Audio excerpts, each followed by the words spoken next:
Welcome, everyone, to another episode of Dial M for Martin. I'm your host, Josh Olson.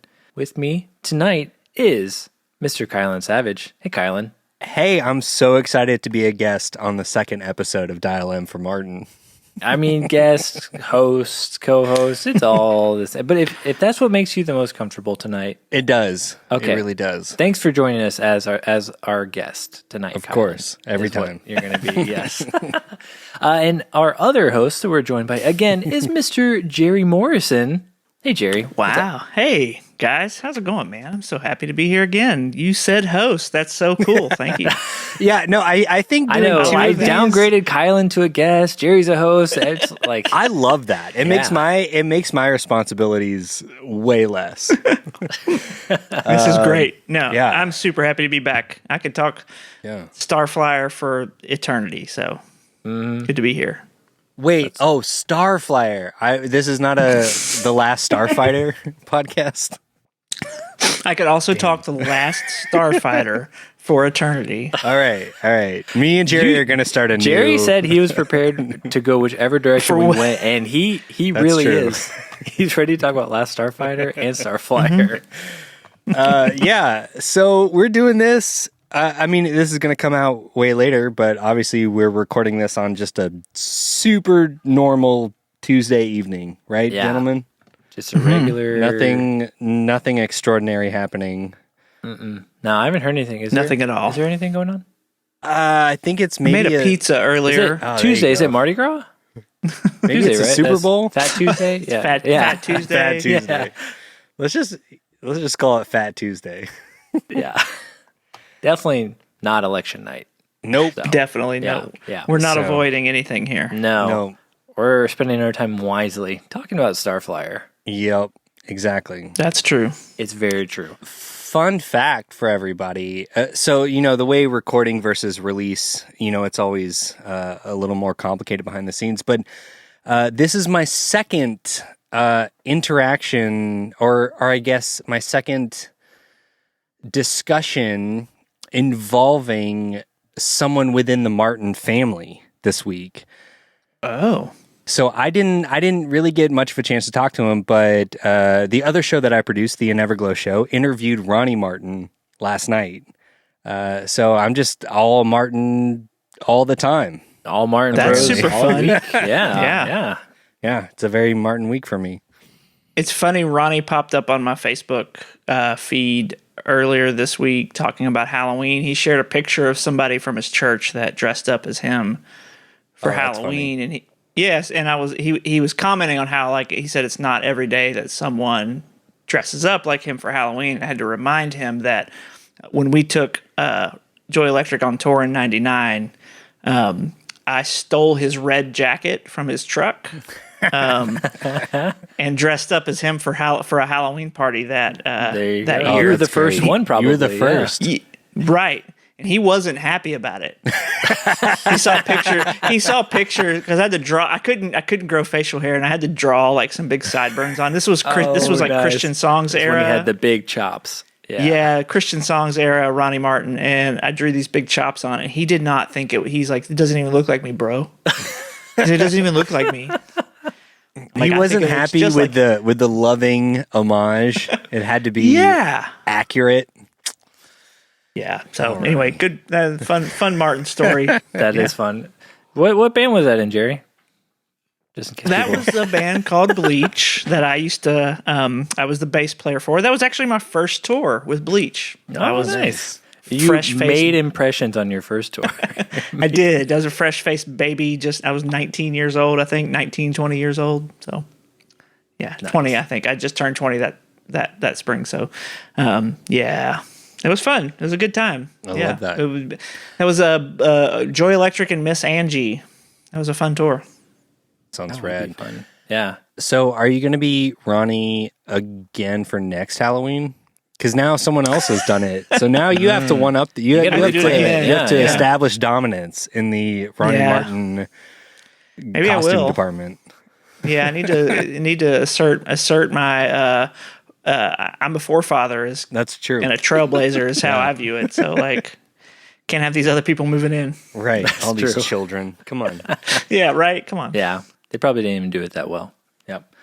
Well, we're here talking on just a regular Tuesday night, and we know our sister show, our regular show, Church Jams Now. It's on the main feed for this. TJ is on parental duty. He had a baby recently, so we're giving him a little break, and so we brought Jerry in because we figured it would be a great time to talk about the still somewhat newly released album from Starflyer 59. It's a couple months old, A couple people were asking about if we were going to talk about it. And we're like, well, it might work out with giving TJ a break and getting Jerry back on here. And we can just talk about the record.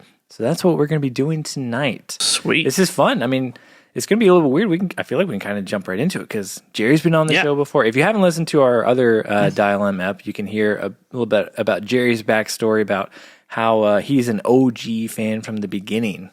And that he has his credentials to be discussing Starflyer. Yeah. You can listen to the Church Jams Now episode where we cover the first Starflyer album, in which I made it very abundantly clear that I'm not familiar with Starflyer pretty much at all.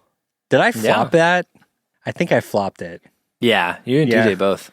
Yeah, I was here for that journey though. That was a fun journey to be on with you. So that was a good episode. Thank you. I appreciate that. Even when I'm wrong. And I say that every time. I like the dynamic of having two seasoned super fans versus just a regular person. That's why I feel like a guest. You get to balance this out. It's true. I feel the least qualified to talk about this credentials to be here, so you are a guest. I'm just hanging out. That's true. That's true.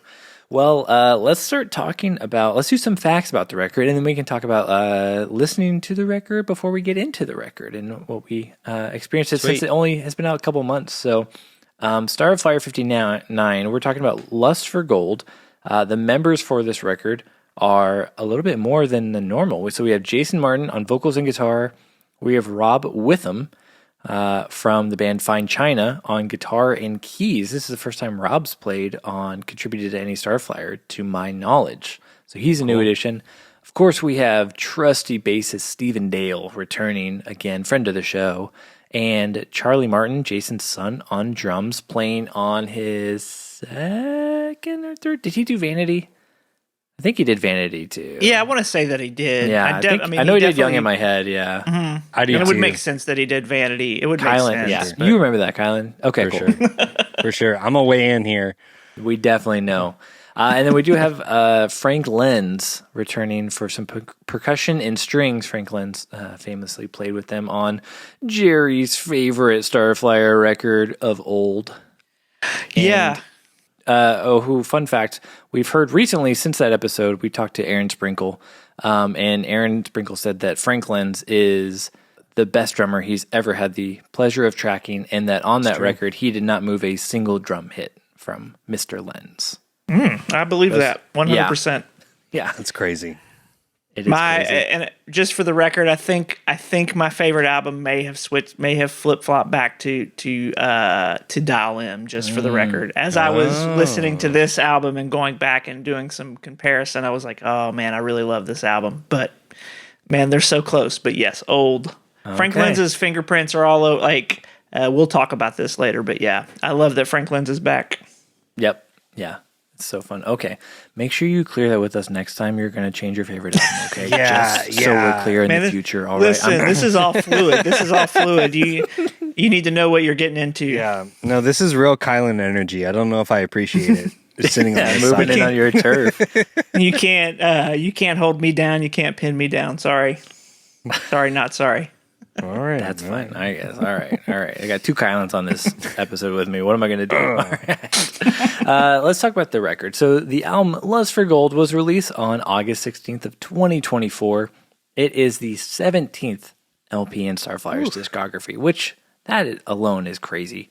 It was released on the label Velvet Blue Music, which is Jeff Cloud's label, former Starflyer bassist and longtime Starflyer and Martin brother collaborator. It was produced by Jason Martin. It was mixed by Bob Hogue, mastered by Troy Glessner, friend of the show. Hey.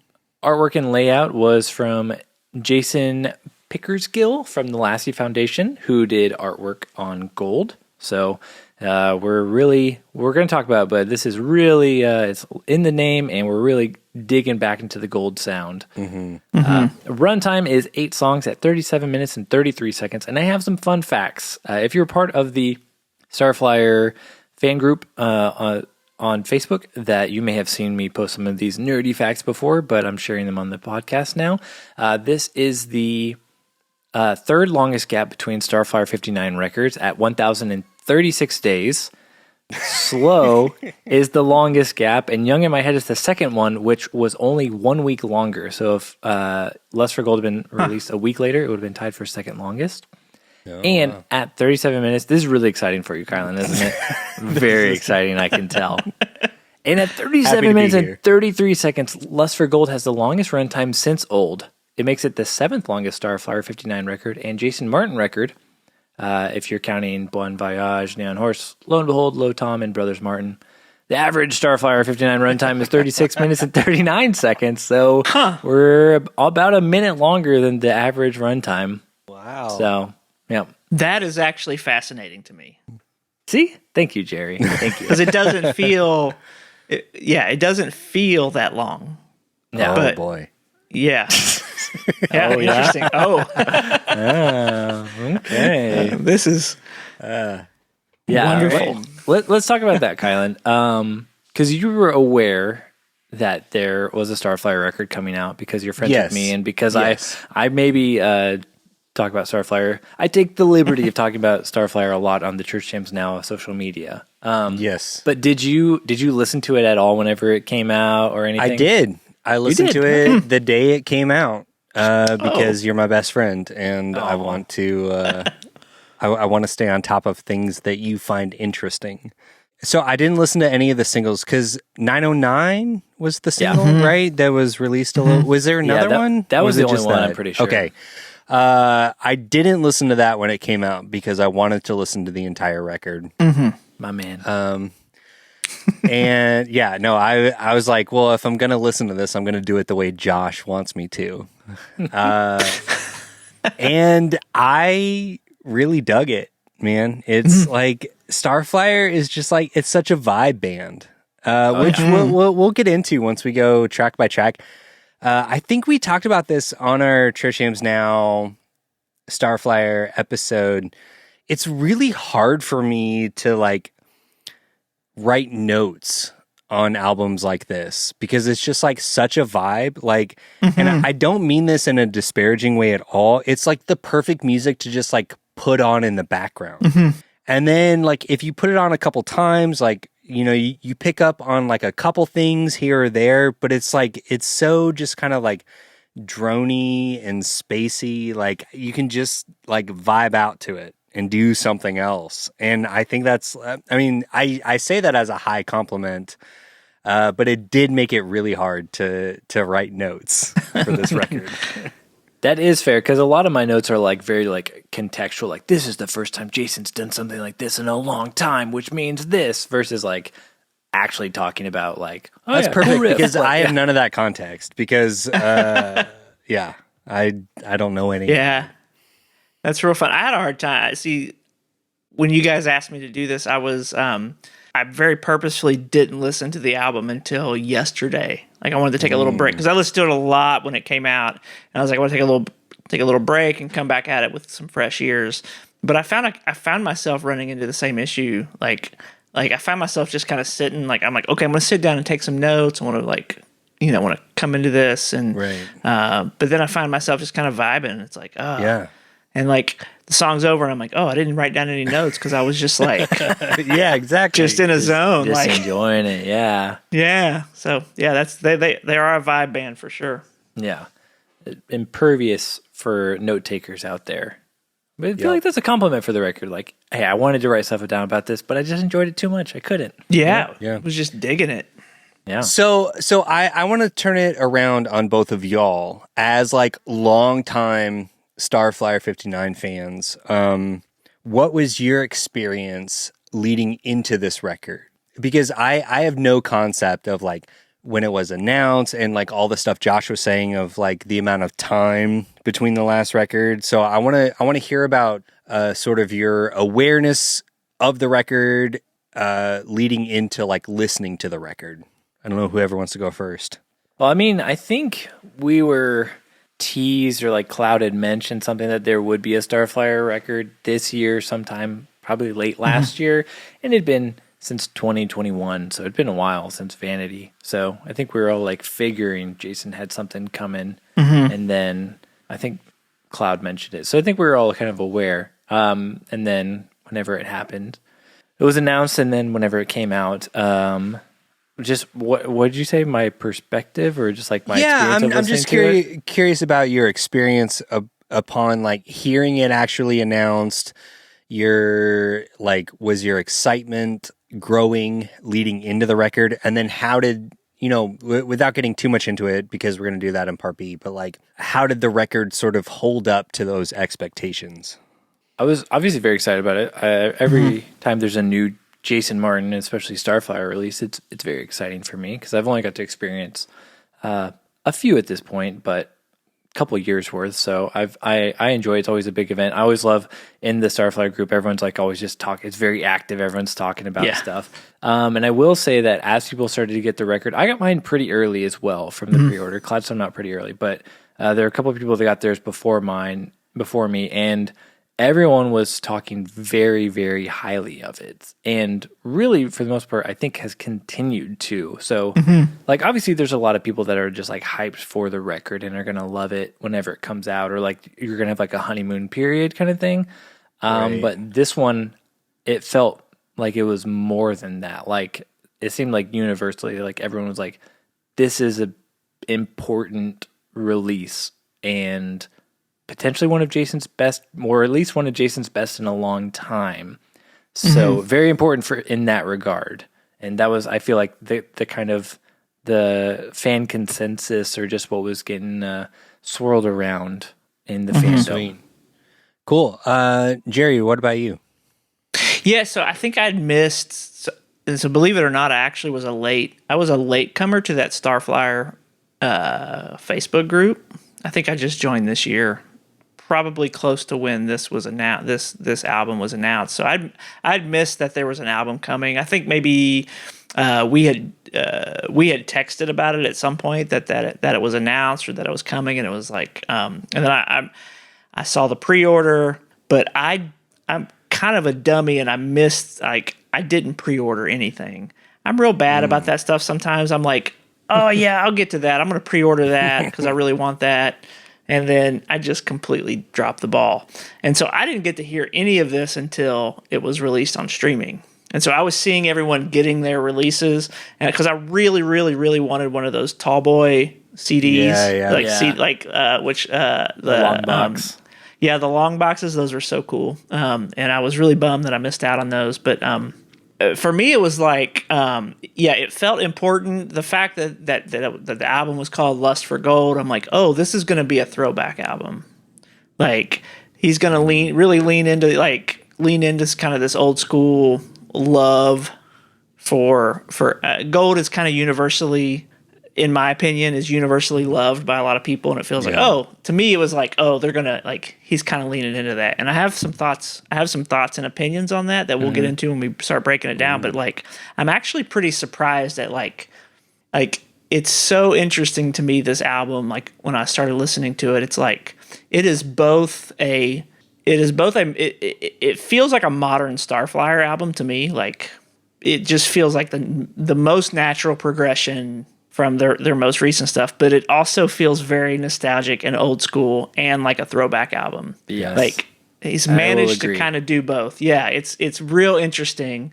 Like, I was like kind of expecting it to be just a I don't know, calling it a throwback album feels like it's a slight, because I'm like, this is a modern I wrote down, I said, I forget which song, and we'll get to it. I have some notes, but it's like, this album to me is everything that I love about modern Starflyer.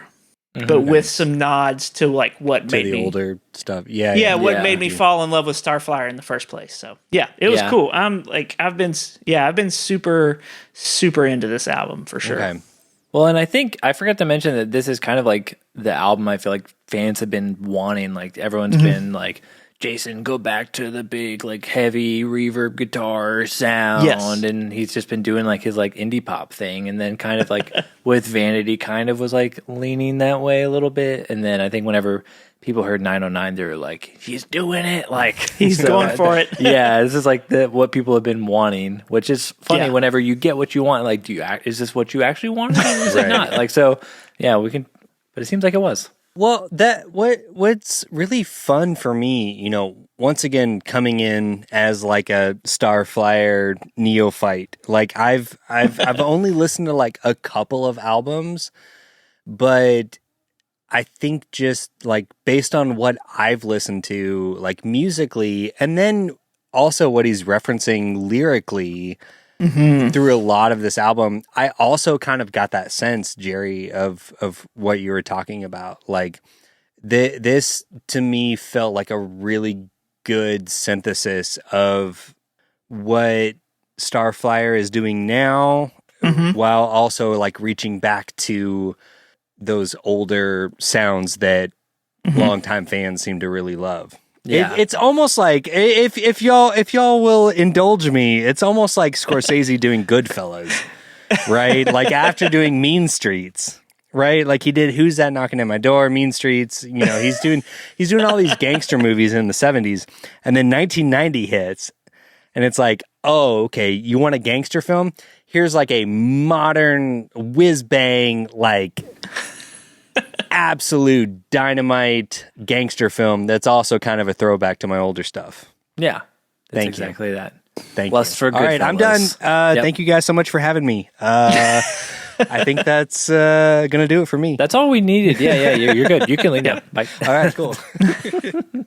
Sweet. Okay. What else do we have for this beginning part? I think if that's it for me. If anyone else has anything, it's cool. Then we can take a little bit of a break here, and then when we come back in part B, we'll jump right into the record.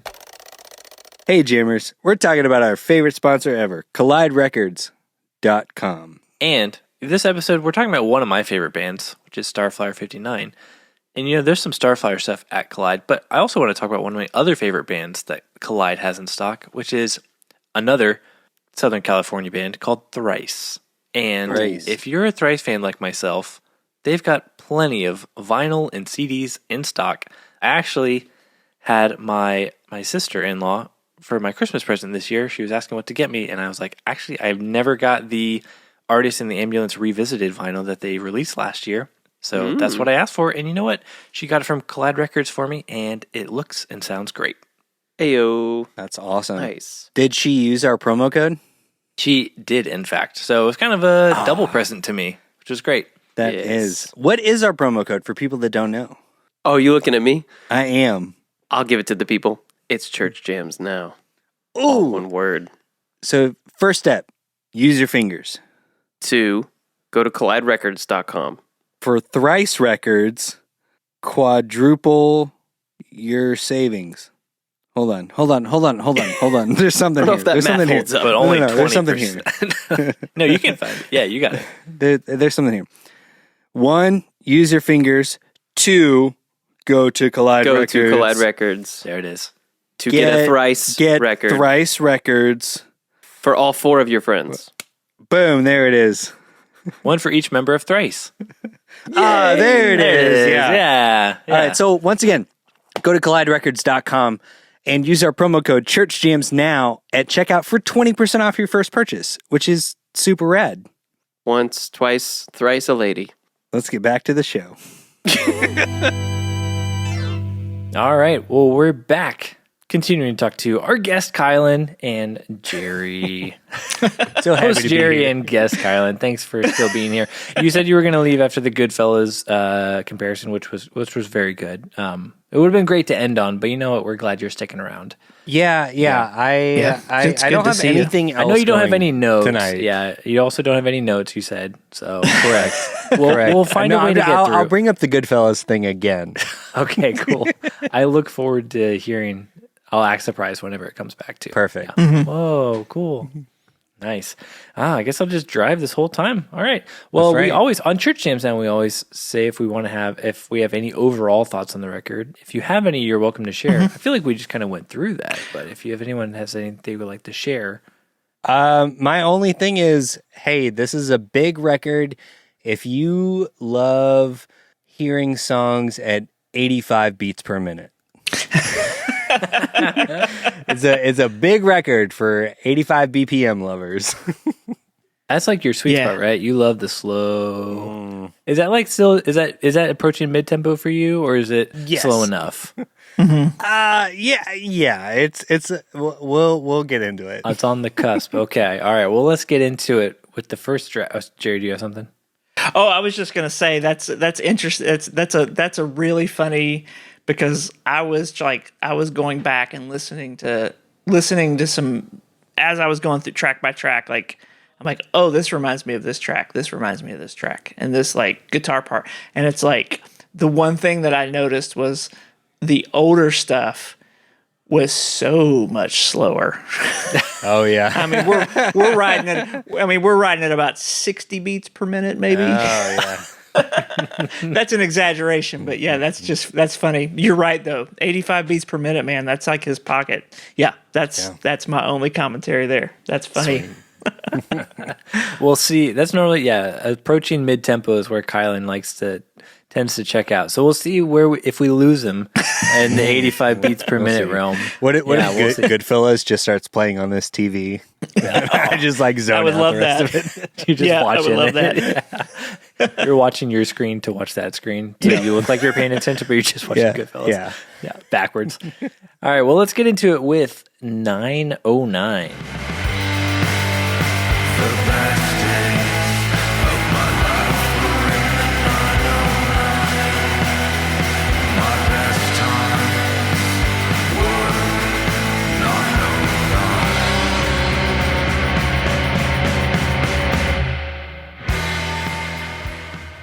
I mean, this riff feels very reminiscent of like kind of the riffs that start out the first two records, and I feel like specifically like Housewife love song on Gold. Oh, for sure. Yeah. And that to me that like that lead guitar part that comes in, like that to me that's straight out of Americana. Like that's like it's like a melding of those two. Like I read that was my note, was like this intro riff is so rad. Like it is such a silver gold era nod. So my biggest note, let me know if I'm like way off base here, but as someone who's like relatively familiar with Starflyer 59, if I was to introduce someone who is completely unfamiliar with Starflyer 59, this to me feels like almost a perfect track to introduce them to this band, because it does seem like it does a really good job of utilizing a lot of those older sounds with a little bit more modern production. Yeah. Like this feels like kind of a perfect opening track for me. Yeah, and you've got the lyrics that actually like mean something, which is very modern Starflyer instead of kind of old Starflyer, Right? Where it's Jason talking very personally about his life, and I mean, pretty nostalgic, which is pretty par for the course for Jason in a lot of his songwriting as well. So I like that. I hadn't thought about that, but it's a great synthesis of like this is kind of what they sounded like. Yeah, but like also, it feels this like a is really what his good songwriting is introductory now. track. Yeah, because it does feel really nostalgic, but he's so good at writing very, quote unquote blue collar. Yeah. Like he's a very simple songwriter, and honestly, in a lot of ways, that's really hard. Like, I don't mean that Yep. in a disparaging way at all. So many of his lyrics are like so simple. It's just like, here's what's going on right in this moment. And then it fits the music so perfectly. I love this song. All right. Yeah, that's interesting. I want more trucker talk from Jason because when he does this is a convoy, I'm like, whoa, Jason, all right. Yeah. That's pretty That's cool. so fun. That's cool. I wrote down. I said, "This is a convoy." Is like so funny to me. So funny that's like, and just knowing like his background, like that he owns a trucking company. Like he took over his dad's trucking company, right? Like he used to drive trucks. Like I drive a lot. Stems from that like trucker mentality, and yeah, like that was such a cool. It just always cracks me up. Like this is a convoy. Like it's just like it's kind of out of place, but I love it so much. Like Yeah, when he gets so low too, I'm like, oh dang, all right. I love it. I'm so here for this modern Jason Martin, like low baritone. Like Oh yeah. we may have talked about this last time, but like a lot of people are torn. Like I think a lot of people prefer kind of like the older style vocals, but I'm here for this like low baritone. That's what I love about this album is like you get a lot of that cool throwback kind of sounds and instrumentation, but it's like you get the modern Jason Martin vocals to me, and that's you like don't have like the really airy kind of breathy vocals on the first couple of records. Yeah, and I love like Colin was talking about the simplicity of his lyrics, and like I love that about like that's the one thing I think that resonates with me so much about Jason Martin is just like he just seems like a simple dude. Like he just seems like what you see is what you get. That resonates with me a little bit. I feel like I'm kind of the same way, and so like yeah, like his lyrics are all like especially modern Starflyer. It feels like here is a snapshot into a thing that is in my life right now, and I'm just gonna say it. And it's usually a very specific thing, and we'll talk about it because it's like and a lot of these songs are like very specific moments, but they end up being more relatable because they are so specific. Right. Yep. Yeah, there's almost like I don't know. I'm trying not to sound like too douchey and pretentious, but it's like it's a very like Hemingway-esque right? Like he's able to distill these things into like the simplest terms. Yes. And it makes, as a listener for me, like it makes me like lean in a little bit more because it's not like, he's not like using fancy metaphors. And so I think like what each song is about is like there's definitely like deeper layers, but the way that it's presented is like so simple and so easy to like get into. Right. Yeah. Well, Kylan, I'm curious of like someone who's somewhat newer to Starflyer, because I feel like if you're a longtime fan, you've come to expect this. And there's even like I've heard people like kind of make jokes about of like to like write a second verse. I think Johnny, one of the admins of the group, said something like you just put a new hat on like the first verse. You just change one of the words, and then like boom, that's your second verse. Like Second take your verse. first verse, change one word, that's your second verse now. But like this is the first example on this record of Jason rhyming the same word with itself in the chorus, and we get that a lot on this record. And it's like as a longtime Starflyer fan, I don't care, and I like in his songwriting is able to still like even though he's saying the best days of my life were in the 909. My best times were 909. That's the entire chorus. He says 909 twice to rhyme it. And like you said, very simple. But like, to me, like it very much with the vibe. Like, I'm like, I feel it. Like, I believe him when he's singing it. And I'm like, you don't need to say more than that. And you can even rhyme the same word with the same word because like, I mean, that's kind of what I've come to expect. But what's your experience going into like for that specifically? Because it happens a couple of times on this record. Yeah, dude, I did not mind it. Like, I kind of loved it. Like, it does. He's like, I'm not even going to find another word. I'm just going to say it again. No, it fits into the whole, like, ethos, I feel like, of what, like, he's trying to accomplish. Yeah.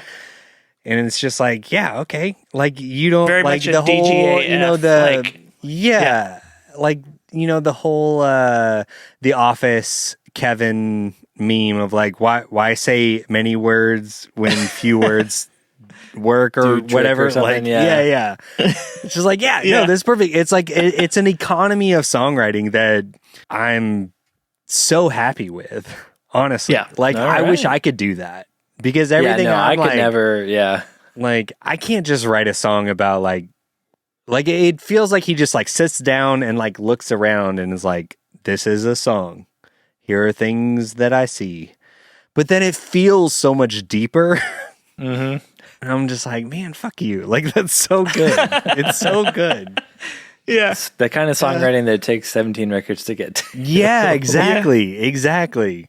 Like, it feels almost like it's like Yoda-esque. Like he's playing 4D chess with songwriting. It's like you reach this level of like, oh, I think I'm a good songwriter because I'm talking about like how love is a mountain or some shit, right? And he's just like, I see a mountain. You're like, yes, that's it.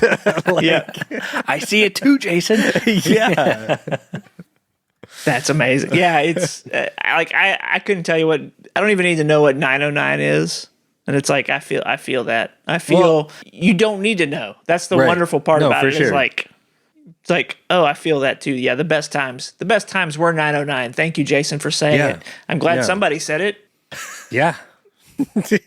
Somebody had to say Somebody had to say it for someone to say it. We've been waiting for someone to say it. That is the only note on all of the lyrics on Genius.com is someone talked about how 909 is the zip code. It's right. Like, no shit. No, we get it. It's like but I didn't need to know that. Like, it doesn't matter. Right. Like, I don't even care. And the fact that he rhymes it is with itself is like, yeah, hell yeah, dude. Like, you've been in this game for so long. The best times of my life were 909. They were 909. That's right. It was so good you said it twice. Right. Yeah, really drove the point home. I love it. I do really like towards as we get later in the song and like the bridge kind of takes a weird turn, which surprised me definitely the first time I heard it. And then it's got like the riff changes, and then you get the really cool like delay trails that are like feed like almost like not like maybe oscillating, they just like are spilling over, which is like a cool thing, which felt like new for Starflyer. I'm like, maybe that was like a Rob addition because it was kind of newer, or just that part felt so it's like it's old Starflyer, but that still has like a new part in it. Yeah, for sure. And I love those drum fills going into the chorus, they're like kind of excessively long snare rolls by Charlie, and it's like very reminiscent of me to dual overhead cam on Gold, where it was like, I mean, there's that one snare fill that dun, dun, dun, dun, dun, dun, yeah, just and it's like you're like, oh my gosh, like. And I remember thinking, because when the first time I heard it, I'm like, this is the coolest thing that I've ever heard. And so it almost, but it feels like that to me. Like, this was when I first listened to it, to me, I was like, I bet Charlie listened to a bunch of his old albums and was like, hey, Dad, let's make some music like you used to. Right. That was my take on this album. Like, because it's like, you can tell, like, it feels like Charlie's like having a great time, like with the drums on this album. But it's like the fill's a little excessive, but it completely works. Like I'm here for it. Yeah, little touches like that to me that are like little nods. Feel like that people who have been listening for years and years are gonna be like, oh, that's really cool. Like that feels like this, or that sounds like this, and it's like, yeah. So agreed. Well said, Jim. Thank you. Does anyone have anything else on 909? Nope. The best times of my life were 909. So I hate to move on, but we kind of have to. So yeah, but I'm feeling a little lusty. Oh, I'm a little lusty. Well, I think I know the cure for that. Some gold, Kylan. Not Rumpelstiltskin. Let's go to Lust for Gold, track 2.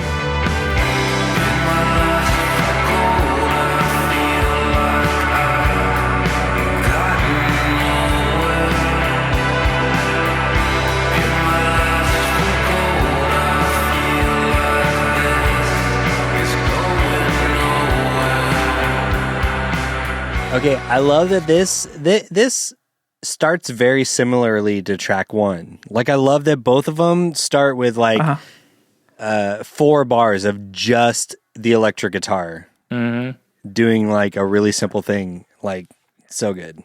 Such a classic Starflyer motif. 4 bars of a guitar riff. And then to me, like this one, like right out of the gate gives me like Americana vibes.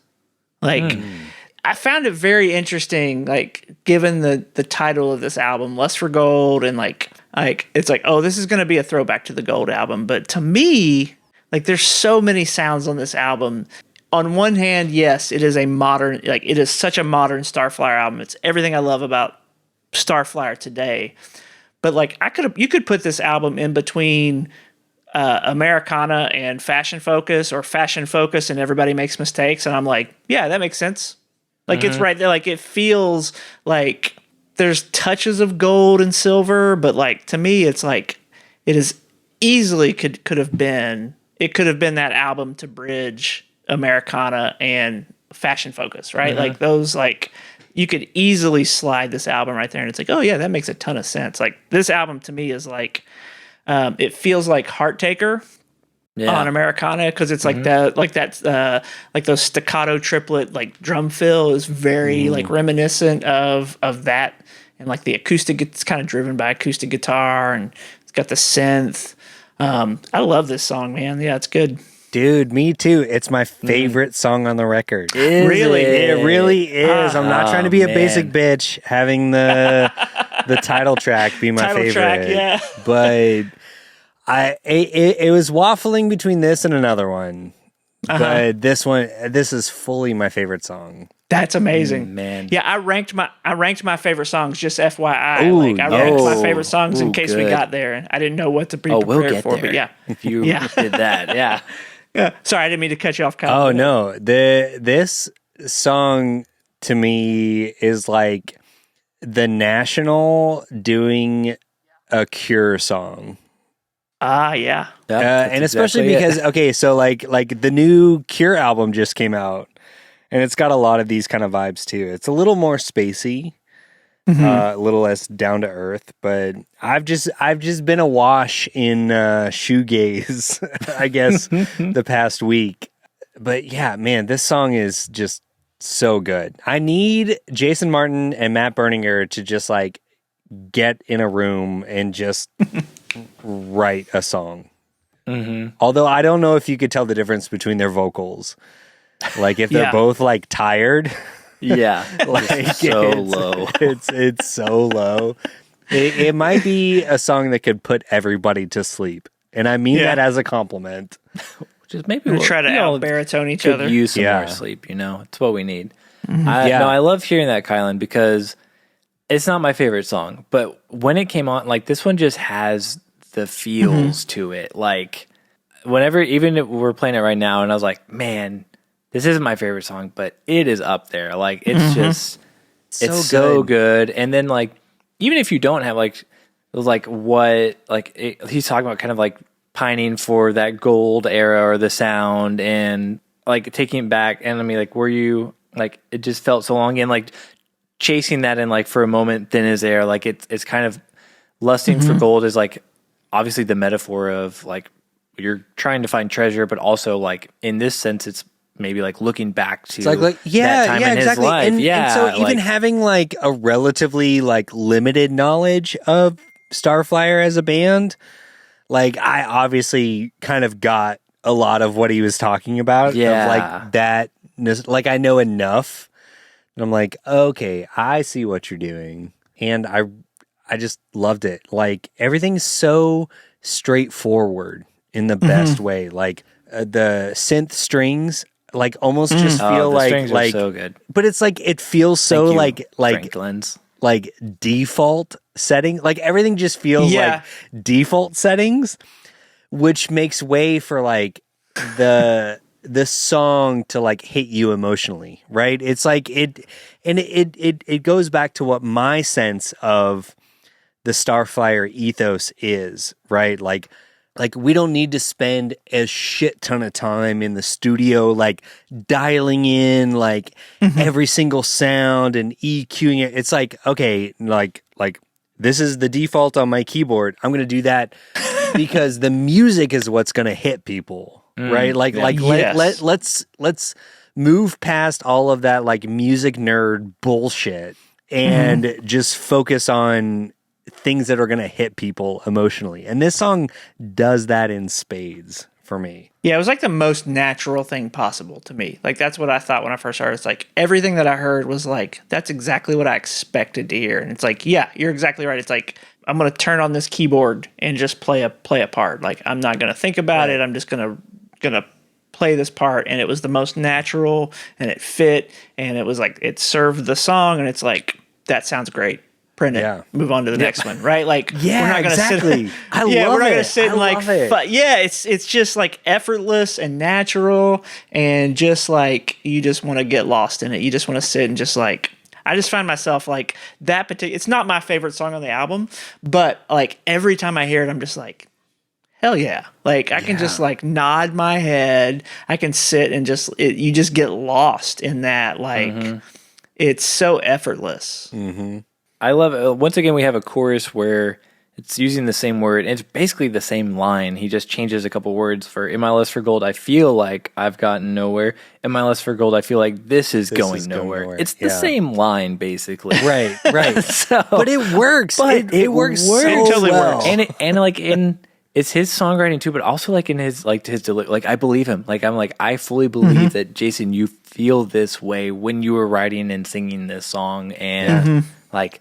I feel that way in my life too, and like it just works so well. Which is like, yeah, like I can sing the same line twice basically, and it's still gonna hit you twice as hard. Yeah, twice as hard. Yeah, I am a little curious. Like this whole "Lust for Gold," thinking of the lyrics, and like I would like to know. And you know, Jason, I haven't listened to like I know there were some podcasts that he did. I haven't listened to those.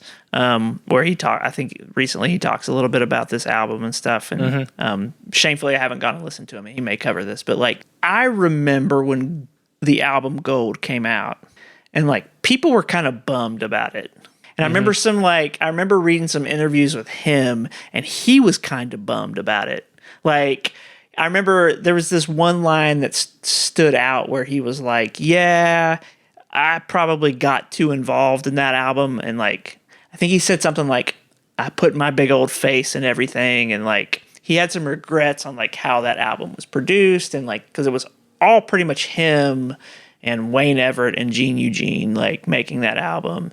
And, to me at that time, it felt like there was a lot of regret about how that album was made. It's one of my favorites from that era. Like I have a lot of sentimental ties to the Gold album. So like I was always like, oh man, that's a bummer that because it felt like he didn't like that album to me when I was reading. Right.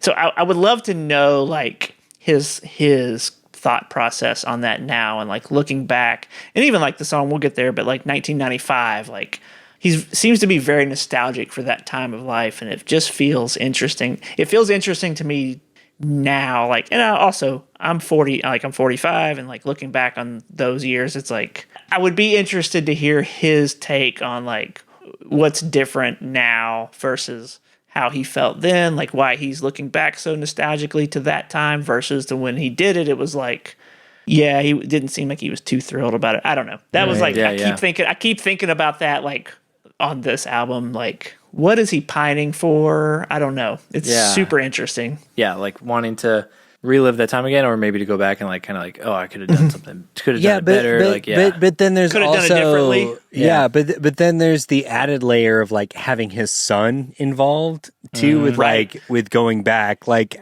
I don't know, like as a dad, like my kid is just now at the point where there's a lot of movies that I love that I still can't really like show her. She's still too young, but she's getting to the point where she's like getting really interested in music. And my wife and I have been having a lot of these conversations of like where is that line of like oh, I want to experience like I want to show you this thing that meant so much to me at certain points in my life without her just like, I don't know. There's some, it feels like a pretty big like vulnerability as a parent, like showing something you love to your kid with like the full chance that like your kid's going to be like, this is boring. Stupid. This is, yeah, like this sucks. Yeah. And then you're just like, well, fuck. Like, I've been holding on to this for like 25 years as like the best thing ever. But okay, like, go watch more Paw Patrol, I guess. Like, fuck you. Like, I don't know. I don't know. Yeah. I was like, none of this was implicit or none of this was like explicit in this album. But there was a lot of that stuff that I was like personally kind of like picking up on of just like, being nostalgic plus like trying to like maybe share that with a new generation, being a little bit hesitant about that.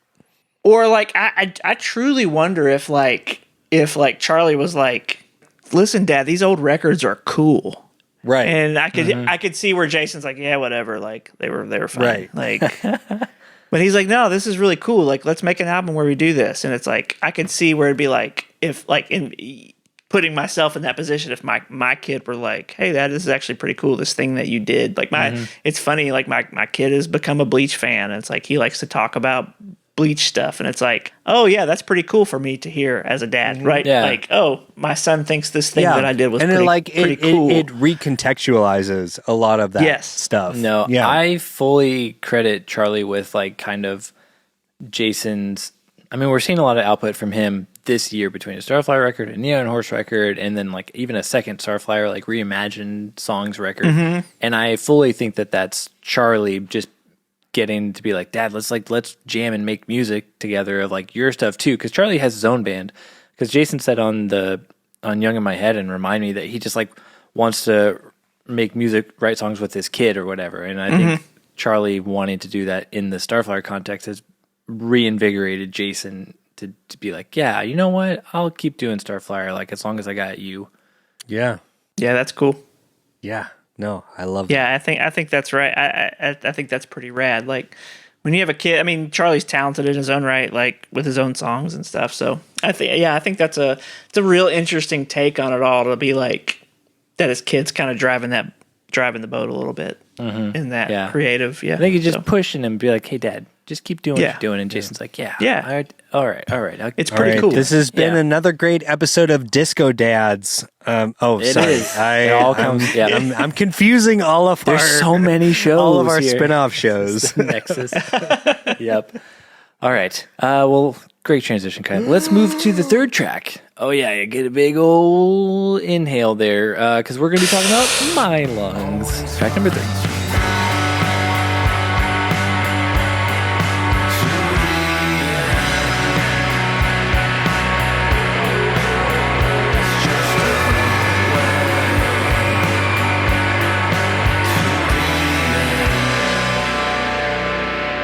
Jokingly, I was going to guess that this was going to be your favorite song, Kylan. This was close.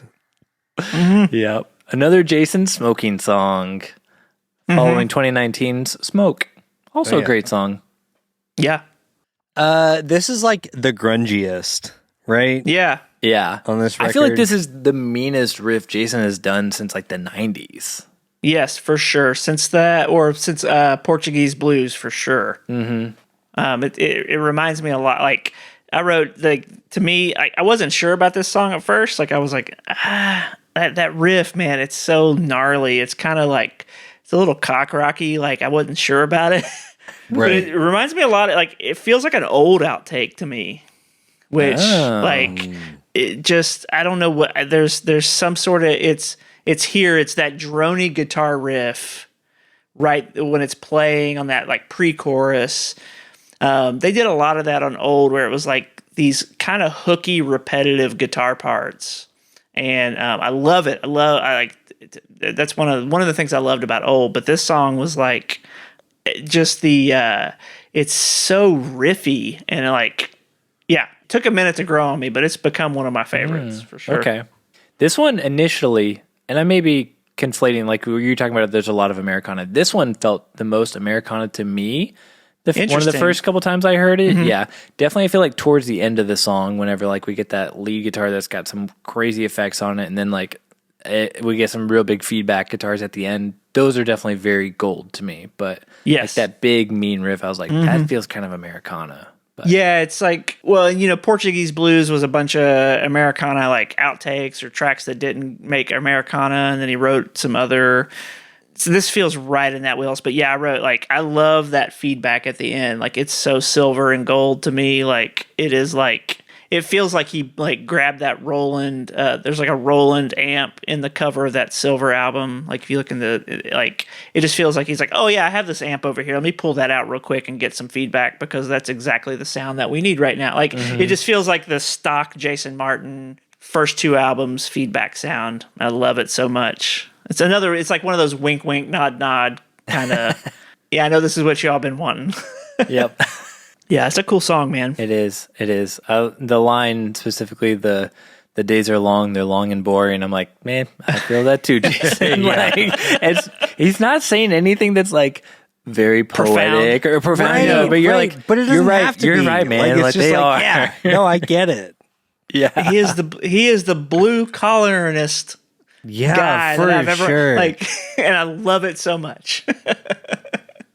It's like the days are long and boring. Thank you, sir. Yes, sir. Let me crack open another beer and just vibe out to this. Toast to that. Yep. And then we get kind of out of left field lens on, is it castanets that like just comes in. Love and it. It's so random but so good. Gosh, I just love and to me that's what made it feel like an old outtake was of like all the things like that. That was the one thing that like I loved about old was because Frank Lenz is so fucking weird, and you get those weird background vocals and these weird sounds, and it's like I love that. Like give me more of that, please. Like I was happy to hear those castanets pop up. So good. And once again, rhyming the same word with itself for the chorus 3 times in a row.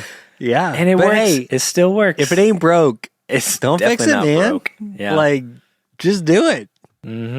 I do love that guitar that comes in. That, like you said, just that big, sustained, like bent note that has, I don't know what that effect is. Like, it's got like a warble to it. Like, it almost sounds like a Univibe without like, I don't know. There's some like, it's pulsating, and it's just so cool, but it's very old or very Gold, and I love it.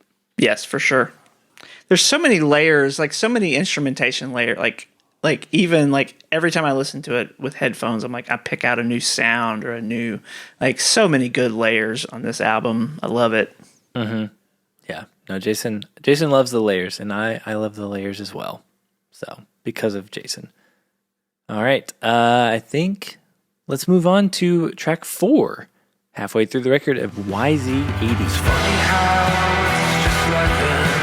I was slow, couldn't win long. My YZ80, but you were fast and you could win. You'll always be my oldest best friend. God damn it. I love this song too. Okay. It's so This song's good. great. Okay. Can I start? Is that okay, everybody? Please. Yeah, I'll You're get the my guest, shit but out I of the guess, way. yeah. Well, first off, if songs did double features the way movies do, this would be a great double feature with Yellow Bike by Pedro the Lion, right? Oh, yeah. Like this song feels like okay, so like I said, the other one was The National during The Cure. This is Pedro the Lion doing a Jets to Brazil song. Yeah. This had some of my favorite lyrics on the entire record.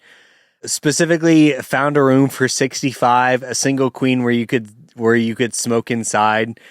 Yeah. Woke up at 6 to take the drive with my dad so we could start to ride. Like, oh man, like this good. whole song, like this is such a story song. Yes. And like I understand made that same note. Yes. all of it. Yeah. So like, so good. I do think, listen to Yellow Bike by Pedro the Lion and then listen to this. I mean, it's similar because this is like motocross, though, right? Like this. Yeah. So it's not a pedal But- bike, but yeah, that's a great double feature. Very similar vibes. I love this song. This was also almost my Well, yeah, favorite. it's both just like, here's a song about me riding a bike as a kid, but it's also a metaphor for my entire life since. Like, Right, yeah. you're like, whoa, Yeah, how did you pack that much in there? Where he's like, I was never very fast or whatever the lyric was. Yeah. Oh man, I remember that was. I'm not trying to turn this away. We'll talk about it when we talk about Phoenix. But man, Yellow Bike, man, I was just floored. I was like, Dave, how can you do this? Right? Put in so much. A song about your bike is your whole life story. It's just crazy. Masterfully written. Like, and comparing it to like driving as a touring musician. Oh my gosh. Yeah, so good. Yeah, I love this song, man. Like, it brought up a memory. Not to keep talking about but I mentioned earlier how we took Joy Electric out on tour in '99, and like this brought up a random a memory of a random conversation I'd had with Ronnie talking about like how him and Jason used to race motocross, and I thought that like I had completely forgotten that conversation till listening to this song. I was like, oh yeah, like they race motorcycles, and it's like. This is such a great story. I love that that line that same line of like found a room for 65 where we could smoke inside. It's like paints such a picture, man. Like talking about how he was never the fastest, and it is just a metaphor for his whole life of like I feel like I never really like was the best, but like I've had a good life regardless, right? Like. I don't know. Yeah. Pretty rad, man. This song, top 3. No, for sure. It's funny. It was like, I don't know, a month or two ago. So like a little bit after this album came out where Ronnie posted a picture of like him driving a motorcycle and said like he wanted to be a professional racer or whatever, but he like wasn't that good. And then I clicked on it, and a couple of people had already mentioned, like, "Oh, I thought you were pretty fast," like because they heard the YZ80 song. Yeah, exactly. Talking about, I was like, "Yep, I came here because I knew someone was going to mention YZ80. That this song is about Ronnie." It. Yeah. Yep. So funny, man. This is when you were talking about earlier, Jerry, about, and we talk about it on the show all the time about song specificity, and it's like.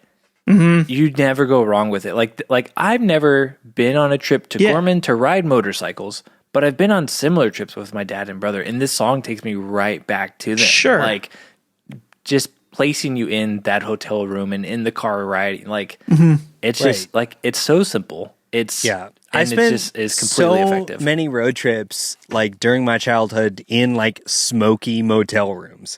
Like it's specifically the found a room for 65 with a queen bed where you can smoke inside. It's just like, oh my God, like this feels like I lived it. Yeah, I've been learning a lot about, as I've been doing more and more stand-up this year, and I've been dipping my toes into like storytelling and writing, and it's like I have found when I have been more specific in my stories or my jokes to where it's like it feels like such a specific thing to me to say out loud. Like no one's going to relate to this. Like this is a very specific event in my life. Those have 9 times out of 10 been the most relatable things where people have come up and been like, "Oh, I really like that story," or "I like that joke," or whatever, where it was like it was a super specific event. I love that. I like the universal feeling of specificity, right? Like, to where it's like it touches on. It doesn't have to be a thing where like everyone has experienced exactly the same thing, but there's a feeling that you feel in a moment that can be dug up. Like I felt like, I mean, I didn't grow up in California racing motorcycles, but same. I felt that feeling of being in a smoky hotel room because, you take a road trip with taking road trips with your family or whatever. Yeah. So I don't know. Yeah. That's very, the nostalgia on this whole album, like the way that he leans into it in a way that is not hokey and Right. not corny, and it is like he's been doing that for a little while on these last few albums, and I really just like, I don't know if it's because I'm hitting that age to where it's like you're looking back at life, and I don't know, I don't want to get too like metaphysical here, but it's like, man, there's something to that for me at this point in my life where it's like I want that. Like I want to hear someone else who is like really leaning into reflection. Yeah, yeah. I mean, I think that's why I kept going back specifically on this one. But throughout this whole album, I kept going back to like what Dave Bazan is doing with Pedro lately, of like these like semi autobiographical, like very specific like moments from his life, like almost like diary songs. But then looking back on it from, you know, being middle-aged and then reflecting on these like adolescent and pre-adolescent experiences, that I like also just like kind of in that space, like they're doing a really good job of like of moving forward as artists but still relating to their key demographic, and making art that like really connects. Yeah, I love it. And I mean, I like that this is, I feel like even on like some of the later Starflyer records, you do kind of get maybe one or two songs that like lyrically are kind of just like Jason just like, I just had to write some lyrics for this. But I feel like we were only halfway through the record, but I feel like every song on here, even when the lyrics are very sparse, which we'll get to later on the record, like it still feels like it's coming from an inspired place or like something that he wants to talk about instead of like, I just needed to write some lyrics for this song. So I mean, this is like he has a story, like this is a complete story song that just takes you instantly to the story that's happening and then also in your life as well. So good. I do want to mention that this is our first time where we get a chorus that rhymes with different words. So that's a big step up here. There's a lot of different words in this chorus. So great job, Jason. It works here too. Then this song, I did kind of go through like, who's this song about? Because whenever I first heard it, like the first time I was like, oh, because Jason writes so many songs about his dad. I'm like, it's got to be his dad. Like, and then he mentions, what does he say? With my dad, so we could start to write. So I'm like, okay, maybe he's not talking about his dad.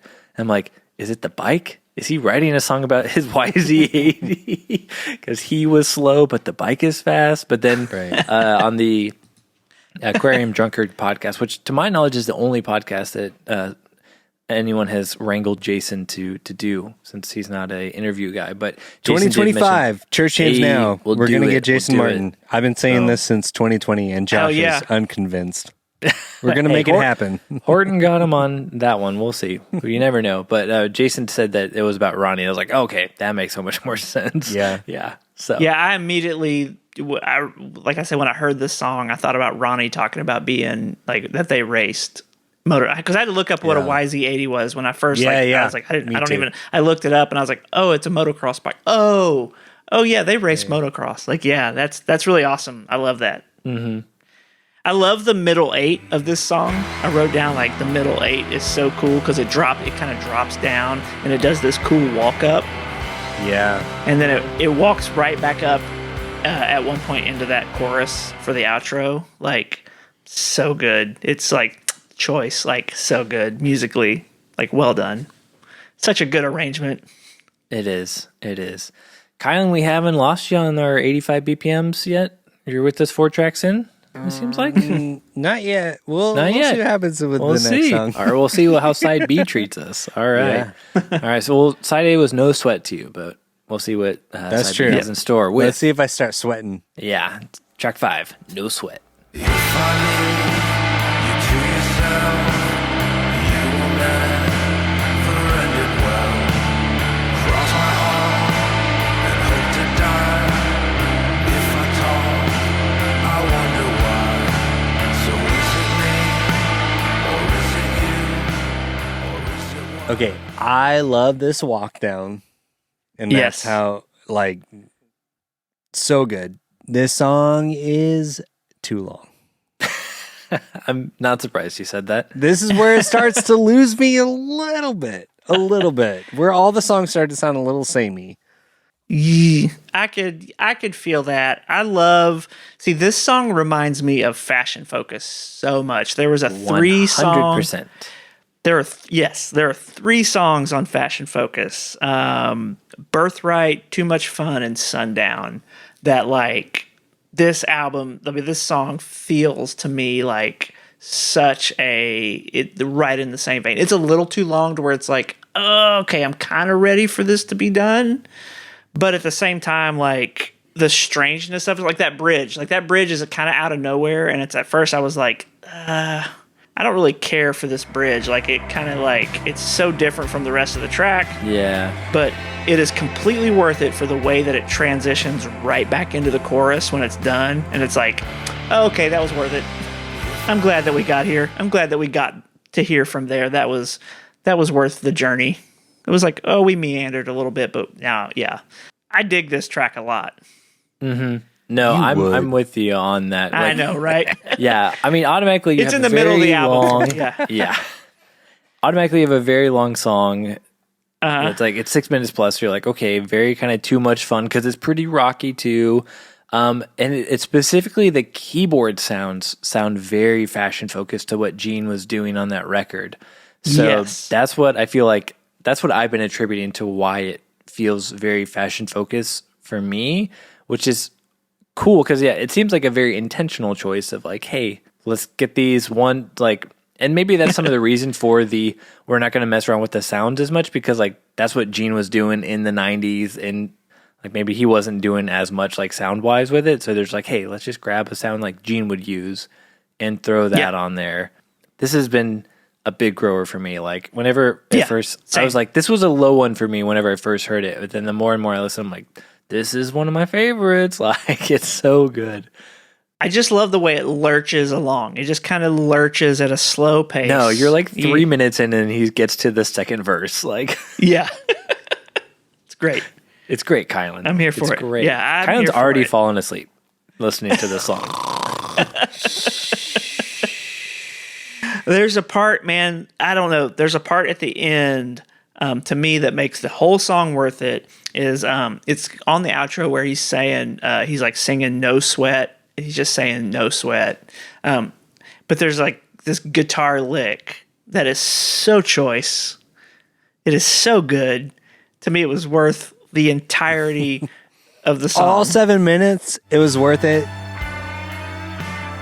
That one, that lick right there is so good. It is so good. Let me counter that with what if you put it at the beginning and made the song 3 minutes? No, you have to wait for it. right. You gotta wait for Because it. I wasn't expecting it. Like, it was like, oh man, like we just sat through a bridge that wasn't great, but then it came back. It really won me back the way it transitioned. And then it was like, oh, that lick. So good. You didn't like the major 7-chord bridge that is very like classic Starflyer? I didn't like it in the context of this song, honestly. But it felt like, but the way that it transitioned back into that chorus, I was like, oh, that was so good though. And then he gave me that guitar lick. I mean, I will give you this. If the song was just the bridge going out to that outro, I probably would have still liked it. Cut off half of the song. Maybe you're right. Maybe you're onto something. Kylan's down to try anything to make this song shorter. That's true. Yeah, no, let's do that. A plus, 10 out of 10. That's fair. That's fair. We get the fun little spicy last chord, which is a little surprising and very cool. Very cool. Very James Bond. Ooh, some mystery and suspense laden within it. Yes. And the last note I have is that it's been 16 years of trials. It has been 16 years since his dad died. So that's what I assume he's referencing there. Because, Jason does talk a lot about his dad. And obviously the impact his passing has made on him. So, there's that personal reference there. And we do get another searching for gold reference to kind of keep that theme going inside B. Love it. I really like it. No sweat. It's no sweat for me to listen to this 6 minute, 40-second song. No sweat. Just for that tasty lick. In the mysterious chord. Then the mysterious. All right, Kylan, you did it. You made it through the long song. Yeah, so we got through it. It's all We all downhill got from through it here. We together. got 3 more songs to go. You know what? That's apt. It's all downhill from here. Oh, no. All right. Oh, no, I we'll see. disagree, sir. Okay. All right. Let's go to track number 6, 1995. I've never felt more alive than I did in 1995 when the future felt open wide. 'Cause there was life there, young friend. This was almost my favorite song. I just I couldn't let the tension build on that because I felt like I ended the last song with a pretty catty remark. This song is so good. Yeah. This is my favorite song on the Oh, album. it's so Yeah. good. This is my So favorite good. song on the album as Oh, well. what? God damn it. This should have been my favorite. You know what? I'll retroactively change this to my favorite so I can just be on the team. No, I like Yeah. that you picked Yeah. this for gold. Jerry, why is it your favorite? My note that I wrote down that said, this song is everything I love about modern Starflyer. Oh, Yep. because it's shoegaze you too. You may have just ruined this song for me. Oh no, I'm so sorry. That's why I no. loved it. The No, Edge it's like- wishes. Yeah, the Edge wishes. It's I mean, great instrumentation. I love it's like guitar hooks for days. Good vocal hooks. Yeah. The verses are bass and drum driven, which I love. Right? Like to me that's everything good about Dial M. It just hits all the good nostalgic notes. Like it just and the lyrical content of like 1995 being like things were just so much better then. It's like, you know, like I have again, it's that thing of like I obviously didn't experience the things Jason did in 1995, but I experienced my own things in 1995 that make me Right. wish that I was in 1995 again. I was in 1995 listening to Starflyer for the first time, right? Like, Well, was 1995 when Gold came out? Yeah. yep. So yes, I know stuff. You do know you do know stuff. stuff. Or I gathered things through context. Yep. It's like, yeah, it's just so much. It just hits all the good, just all the right notes for me, and it just feels so good, and yeah, I love it so much. I about you, completely Josh? agree with that. No, yeah. Ever since this album came out, this has been my favorite, and I feel like it's very similar to "Young in My Head," the title track, which is like Yes. a nostalgic song with like this huge hooky lead line that's like very major and driving, and there's something about that combination that just works for me. Of like super upbeat So song great. with like very nostalgic leaning lyrics. On the podcast that Jason was on, the Aquarium Drunkard one, Jason said this song almost didn't make the record. He almost cut it, and I was like, "What wow. tragedy that would have been!" Like, yeah. So I'm glad this song made the cut because it's so great. The verse lyrics are pretty simple, but the heart of the song is like all like in that chorus. Which this I'm gonna pull a page out of TJ's book and just read it. Because I never felt more alive than I did in 1995 when the future felt open wide. Because there was life there, young friends. Some are gone, I'll never see them again. But the future was open wide. And dang, that's so good. Like, Well, I love hearing that, and then also hearing Jerry, you talking about how Jason kind of talked about Gold in retrospect of like being kind of bummed Yeah. about it. Like it feels like it melds both of those ideas, right? Like where Yeah. maybe he was like really excited for Gold and then just like was kind of disappointed. And then like this feels like the linchpin of the entire album, right? Like this is what Yep. ties it all together of now having distance from all of that and being able to like reconcile all of those feelings together. Yeah. Very astute. I know. I love that. I hadn't put that together, but thank you, Kylan. Yeah. No problem. that's great. I love being a guest. Great guest. What a great guest. So true. Yeah, And that's so, yeah. we get like some, Great. I think there's some like chorusy guitar happening, and then like a guitar solo playing the melody like always hits like so good. Yes. So Such a simple trick, but so good. Yeah. No, it always works. It always Never works. misses. Yep. Yeah. Yeah. I mean, I was 4 in 1995, but my 1995 was maybe a little bit later, but still, like we all have our 1995, whether it was in 1995, Yeah. before then or later then, everyone has that. Yeah.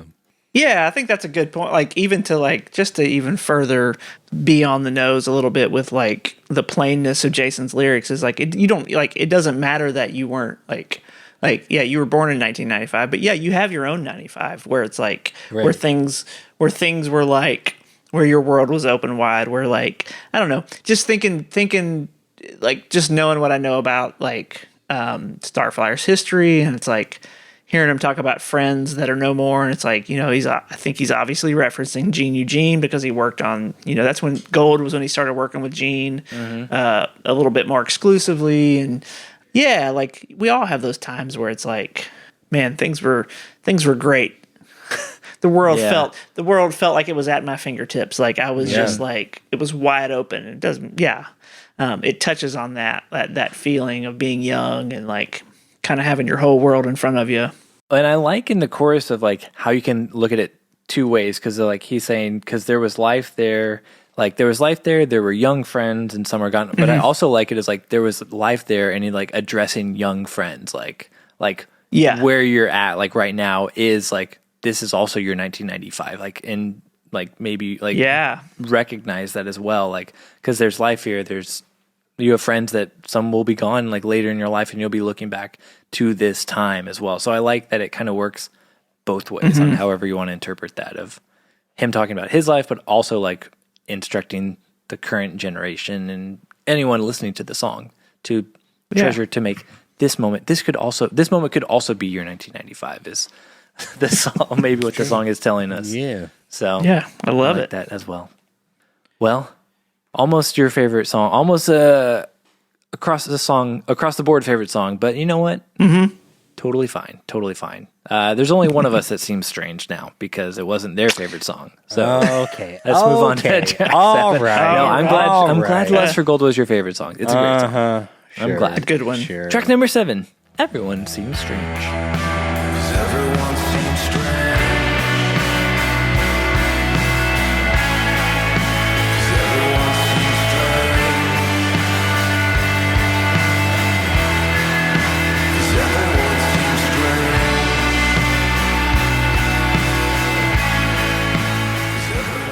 This riff is so rad. I do have a story on this. So good. Okay. I was listening to, we were driving in my car with my brother-in-law, my son, my oldest son, and my nephew. And they were like requesting songs, and I was like, I'm going to put on a song for me. So I put on 1995. And we listened to it, and they were like, oh, Dad, like, this song's boring, whatever, kind of stuff. And I was like, whatever, guys. I was like, oh, you want to turn it up louder? But then, like, this song ended, or 1995 ended, and this song came on, and I was like getting another song going, and I like turned it on. But then my son Keller was like, Dad, can you go back? Can you play that song? And I thought it was a song that we'd played recently, and I was like, what do you want? I was like, what? And he's like, the song you just played, and he was like singing the guitar part of it, and I was like, what? And then I like realized like, oh, you're talking about this song, and there was something with like just in the couple of seconds that he heard it that it kind of like hooked him, and I was like, it was a cool moment, like. Because I remember those moments when I was a kid of like hearing guitar parts that I was like, oh, I like how that guitar sounds or what it's doing. Yeah. And it seemed like it was kind of that moment for him, which was really cool. After he was also trashing 1995, that then he was like, wait, go back to that one part. I did like how that guitar sounded. So it was very cool. Yeah, I love this riff, man. Like this is another one that gives me Fashion Focus vibes in the sense of like of those like Birthright, Too Much Fun, or Sundown. Sure. Yeah. Where it's like just the tone of it. But I think the thing that stands out for me on this song are those guitar leads on the chorus. So my favorite Starflyer song hands down, is Next Time Around. And I don't know if you guys have heard that one. I think it's a B-side. It was on the it was on Levanker. It was on. It may have been on Levanker. I know it was on the one of the 7 inches, not the drop, but I can't remember which 7-inch it was on. But those guitar, it's got these guitar licks that remind me. Like, it reminds me so much of that. Yeah, this song is. Yeah, I'm kind of going back and look. I think this may have been. I think this is my second favorite song on the album. Oh. Like, just because it reminds me so much. I love this drop where it drops, the drums drop, and it's just guitar. This outro reminds me a lot of. It reminds me a lot of "Messed Up Over You" from Gold, which is my favorite song off that album. I don't know. This song just hit a lot of spots for me. Man. Yeah. It feels like there's so many elements of Starflyer. At first, I heard it, and I was like, I don't know, man. Like, I think lyrically, listening to the lyrics, it's another one of those.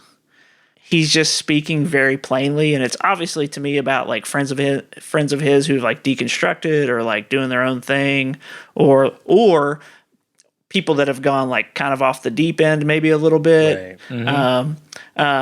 And he's just man, I just want to find people that are just normal. Right. Which is it feels like such a just him thing to say of man, I'm just a dude trying to drive a truck and write riffs. Mm-hmm. I don't know, it's just such a plain way of saying Okay, I don't know, so man. that fully ties into my biggest note on this song is that I don't know how we make this happen, but I don't know if we need a change.org petition, but this has to be the theme music for season 5 of True Detective. Because this totally has I'm a little uncomfortable with everything, HBO pseudo true crime, TV show vibes. It's the best. That everyone seems it. strange. Yes, yeah, everyone seems strange. I need this song to be the TV theme for some massive dramatic narrative show within the next 5 years. Yeah, I'm here for that. Yeah, give Jason those sync royalties For sure. Pay for the next couple Starflyer records. Yeah, exactly. Let's make that happen. For sure. No, I remember seeing some stuff on the Starflyer group that a lot of people were saying this song kind of felt a little judgy, and I don't think it is, and I can validate that on the next song. But I love that Jason's not ever been one to really stir up controversy or get political. And I love that this song, you can interpret it whichever way you end up falling on the liberal to conservative spectrum, and whether or not you are a Christian, oh, Christians have gone off the deep end, to the left or to the right, or deconstruct it. You can interpret it any way that seems fit to you. So it relates to everyone almost, I think. Yeah, and then it's pretty genius. Yeah, it's very genius. And he also does a great job. He's I'm not getting my hands dirty, by saying pointing at these people or those people. It's just hey, everyone's. I'm just gonna say what I think. Yeah. Yep. The Christians have gone their separate ways. I'm not telling you which way they went. They went separate ways. Yeah. So yeah, it's very, very clever, but also I don't think it's judgy at all. Because it's just Jason being this ties into the next song, but he's just hey, I just want people to be around and not be going their Not separate be ways. weird. Everyone Stop being weird. Everyone just stop being weird. 2024 is a weird fucking time. I know. So, I love that we're talking about this on election night. No, I know. I mean, I know. apropos of nothing. Yes. Yeah. No, a totally normal Tuesday night. On a totally normal Regular Tuesday time. night. Yep. Yeah. Nobody seems strange Right. whatsoever. Yeah, no, I do just love that sentiment of everyone just stop being fucking weird. Yes. Yep. Love it. The people need to hear it, That's I wish true. that he would have called. I wish he would have called the song that.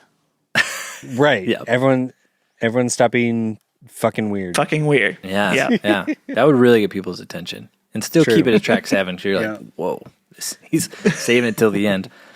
Musically, this is the only one that has just Jason, Steve, and Charlie. So it's a pretty bare bones bare bones trio rock song.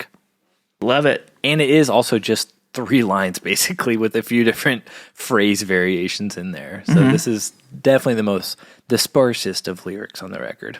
I do want to mention. Oh, sorry, go ahead. Jerry. I was gonna say you don't need a lot. It doesn't feel like it needs a lot. No, so. you don't. Yeah, and I feel like if you did you might end up into where you're like, oh, I feel like he's talking about this group now, but it's very general, and you can interpret it however way you want.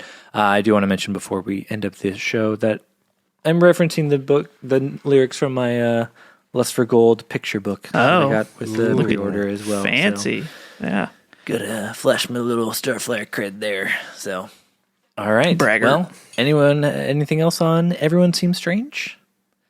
No. All right, let's move on to the breaks.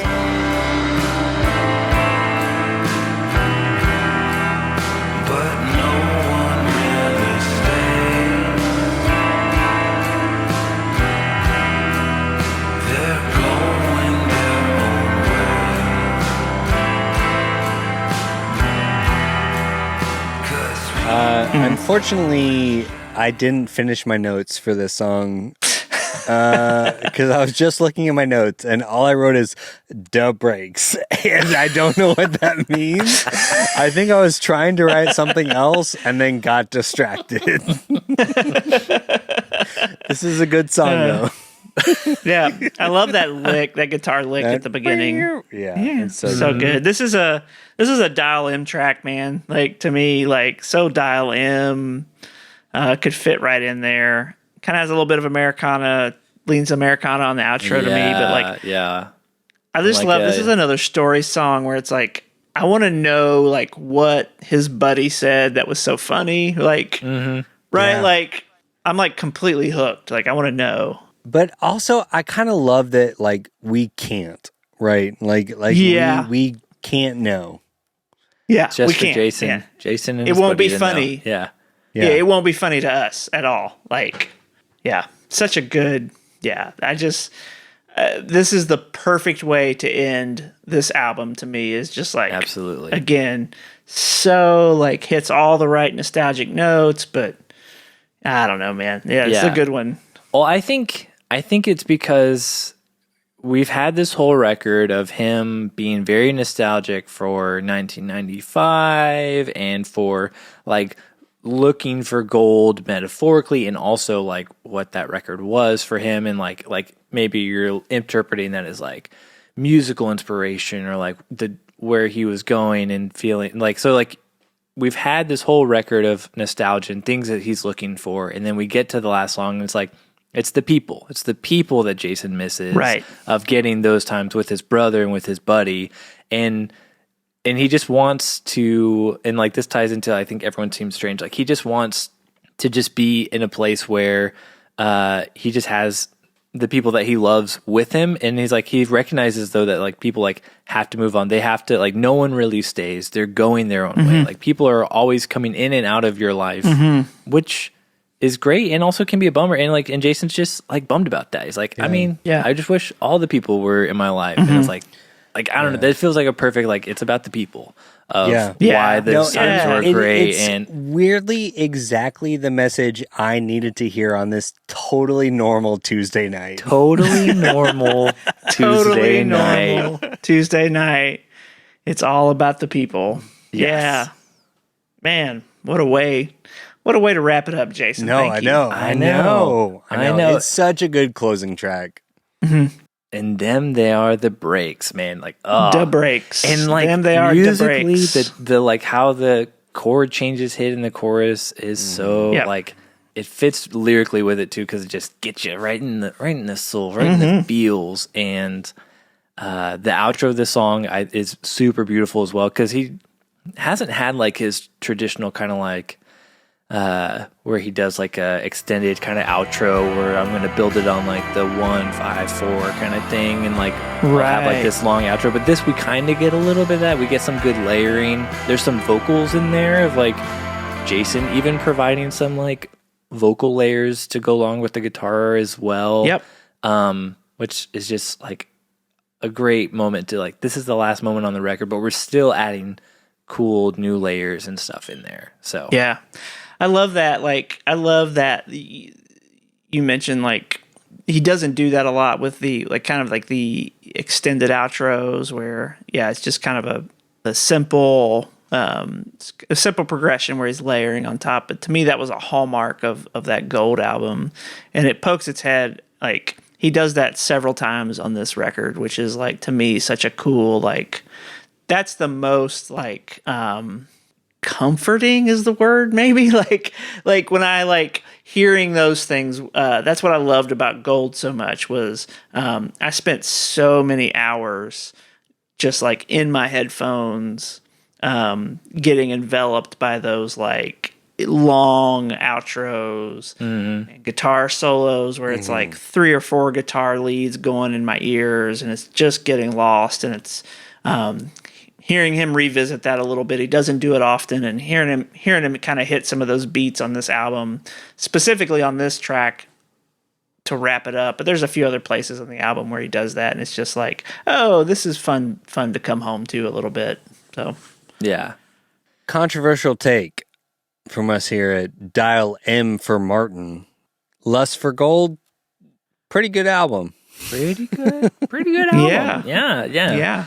I do want to know before we go into overall thoughts, Jerry, would you like to reveal you have your favorite song, the whole album ranked, correct? Yes. Yeah, I ranked the whole album. I have the whole album. Lay it on me. And I think I'm pretty. Yeah, I'll give it to you, but I'm gonna go ahead and give you a disclaimer that this is subject to change at any time, depending on my whims and feelings. So, a consummate professional. Yes, this is the way we have to handle rankings. Yeah.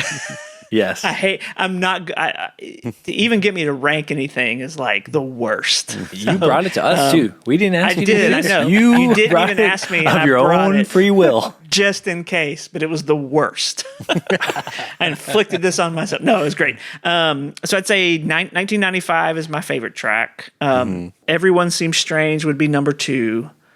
YZ80 would be number 3. Then The Breaks. Then No Sweat, My Lungs, 909, which I feel like I should put that higher, but I can't. And Lust for Gold is actually my least favorite on the album. I know. Okay. You hate Kylan's favorite song. Way to tell me that we're not going to be friends after this. I appreciate that. Yeah, I appreciate the dramatic flair in which you delivered that message. But here's the thing: is like I don't dislike any of these songs. Yeah, like, they're all so good. And I actually don't even like. That's actually. Ranking them feels wrong because I love listening to this album as an album. Like I love starting from the top and listening all the way to the end because that's the way that feels right. So I don't dislike any of these songs whatsoever. That's such a Homer thing to say. I get it. And I'm such a Starflyer. It's fine. I'm such a Starflyer Homer. It's okay. But I love this album so much. It's so good. So I want to ask both of y'all, as longtime Starflyer fans, having to go track by track, at this moment in time, on this very regular Tuesday night, where does this album fall within your general Starflyer discography ranking?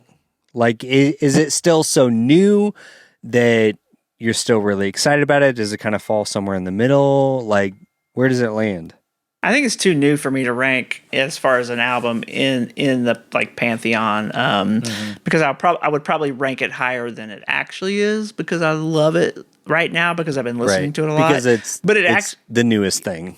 Yes, but I do have it does feel really good. Like I like it better. I can definitely say I like it better than other albums. Okay. Like there are albums that like other Starflyer albums. What I can say is I do like it better than other albums. It's a very controversial. It's a very controversial. It really points me to where you're landing on this record. Yeah. If I'll tell you that I'm an Enneagram 9 without telling you that I'm an Enneagram 9. Yeah, that tracks. Yeah. Yep. No, like I like it better than some other Starflyer albums. Yeah. That's fine. We'll see where it falls. I think it's a very healthy take to be like, look, it's still very new. Yeah. Right. I'm not comfortable at this time. Like, it's gotta put some miles. You gotta put some miles on it. You know? And I gotta get some time with it. Yeah. I, on the other hand, have a prepared statement. Way to throw Jerry under the bus. No. Oh, I love I'm here that. for it. I'm just kidding. I love it. I'm just kidding. No, I fully recognize this is, it's still new. At the time of recording, I've only had the record for almost 3 months that I've been listening to it. So it's still very, very new. But I feel pretty confident in saying this is a top 5 Starflyer record for me. Oh, wow. Maybe even top 4. Like, ooh, wow. And wow.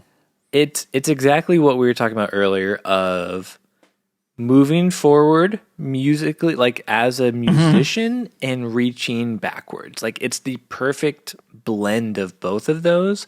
And even still in reaching backwards, it's still like not in a way that like, oh, I just am doing all the gold stuff. Like it has Americana, it has Fashion Focus, old dial. Like it's obviously Jason's just making a record, and you're going to have all of his songwriting throughout all those records in there. So it feels very like encapsulatory of the Starflyer sound, but still Great like word.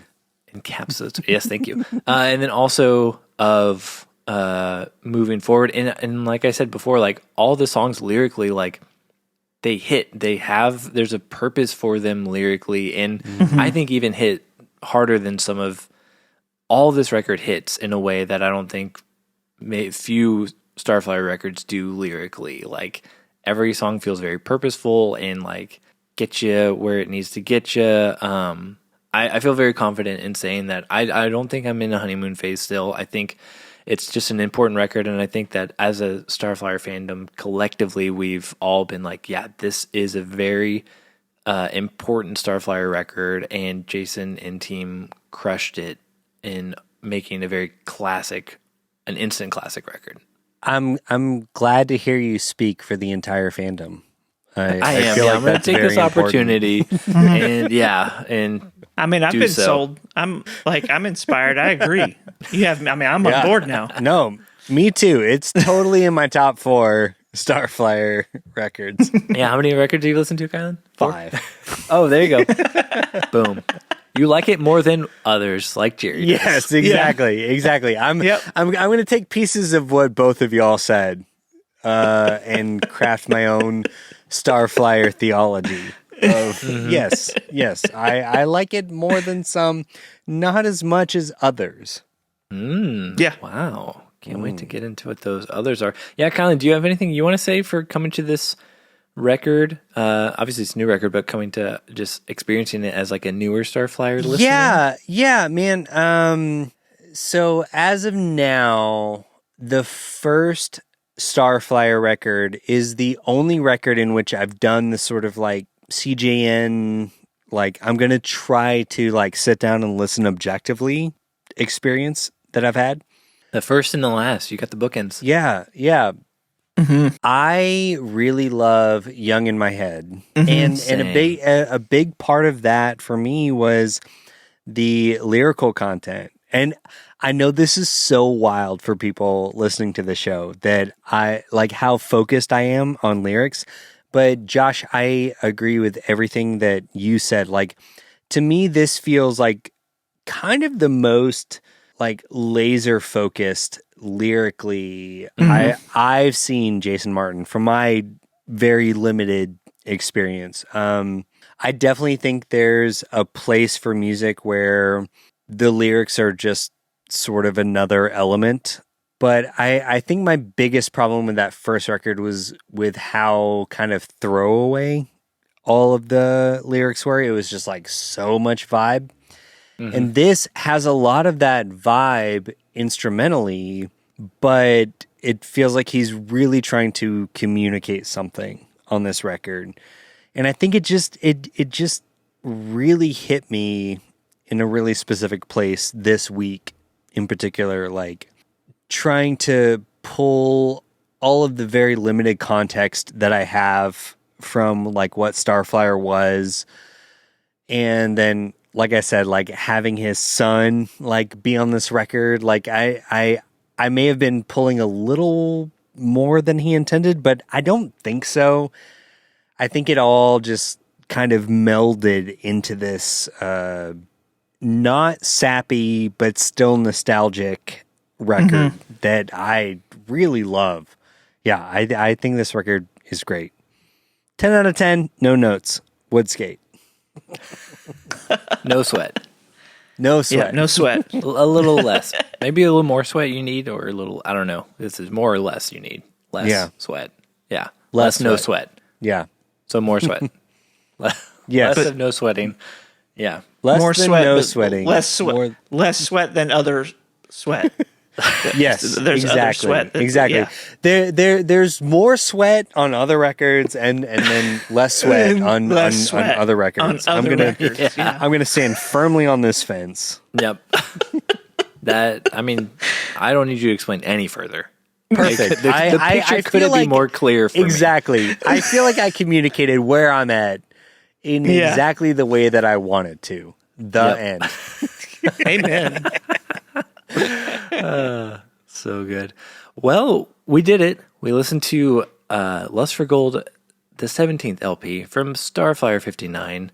This has been really fun. I know we normally don't do like new releases. I know. Talking about it on the show, so it's been very fun getting to do a newer thing. Yeah. So Yeah, this was rad. And we didn't bring up Wimples one time in this recording. Right? that's true. Would you like to conduct a poll here for everyone listening? Yes. Kylan? Okay. Yes. Okay. This is based on a private conversation that we have had. Listeners, as soon as this episode goes live, I will make a poll on all the social medias, and I will give no more context. Do you or do you not know what a wimple is? This has been Dial M for Martin. Maybe that's your tagline, Josh. Do you know what a wimple is?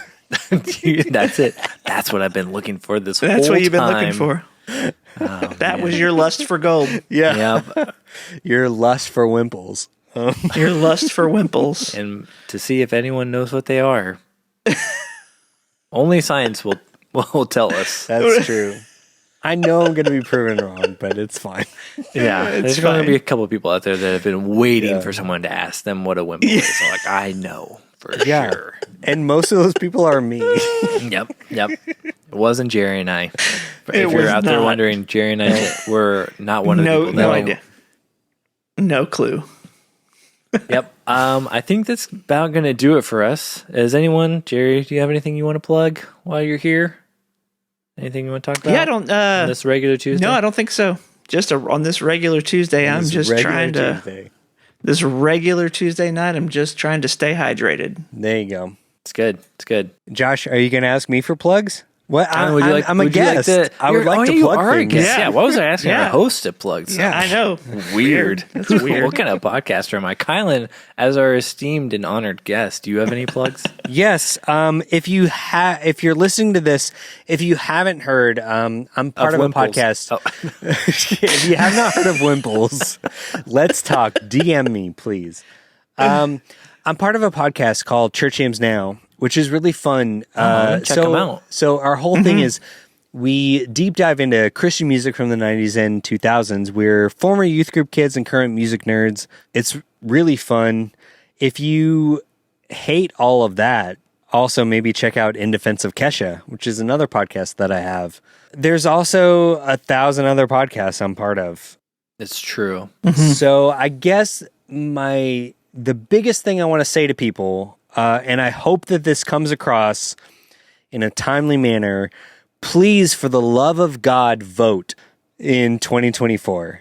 I really, I really hope for the Hawaii people out there, the polls have not please closed vote. That's all I have. All right. Thank you. Thank you, Kylan. A timely message for all of us. A timely message for all of Very us. timely. Yeah. Yes. BRB. Yes, for sure. On this regular Tuesday. If you guys enjoyed this, let us know if you want to hear more. I think we kind of talked about maybe we'll do like some of the classic Starflyer stuff will be CJN stuff, but then some of the newer stuff I think are very prime for the picking for Dial M. So if you want to hear some newer Starflyer with your two hosts and guest, let us know which record you would like, or records you like to hear for the next Dial M. You know, we got to figure out something for the next 5/9 day. Yeah. Up soon. However you vote in the Wimple poll will determine how many more of these that we do. Yeah. There's a lot riding on that. That's There's true. knowledge of Wimples. Well, if you don't know what a Wimple is, everyone probably seems very strange to you. So, Yes. I love that. yep. Good job. All right. Finding all Well, that. I think that's Well going to done. do it for us here at Dial M for Martin. Thanks again for listening, and we'll see you later. And when we hopefully have a better sign off that is Starflyer related. Yeah. Go vote. Yes, Hawaii, American Go vote. Samoa. All right. This has been Dial M for Martin. Go vote, Hawaii.